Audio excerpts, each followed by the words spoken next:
साफ रोशन सरसब्ज Lahore. Copper store तो दरोगे वाला कैंप लग गया। क्रैफस्टोन को पेंट करके कमिश्नर लाहौर मोहम्मद आमिर जान ने कैंप से अल सुबह शाइनिंग व ग्रीन लाहौर मुहिम का आगाज़ कर दिया। DC Lahore Mohammad Ali, CO MCL Rafi Haider, PHA, LDA व दीगर अफसरान की शिरकत। कमिश्नर लाहौर मोहम्मद आमिर जान ने इंजीनियरिंग यूनिवर्सिटी की ग्रीन बेल्ट में पौधा लगाया। साफ रोशन सरसब्ज लाहौर का चौथा मरहला भी शुरू। मेन रोड जिली सड़कों पर भी काम हो रहा है। रोड मार्किंग, पैदल ब्रिजेस की बहाली, सीवरेज वासा मसाइल को हल किया जा रहा है।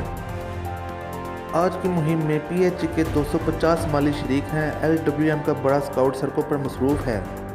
सरकारी मशीनरी बैक वक्त पूरे इलाके को साफ रोशन और ग्रीन बनाने में मसरूफ़ है। तमाम महकमों के वर्कर्स को काम पर लगाकर अफसरान घर नहीं जाएंगे। ऐसी शालीमार फ़ौरन रेवेन्यू नक्शे पेश करें। तारीखी मकामात की बाज़ जगहों पर कब्ज़ा हो सकता है।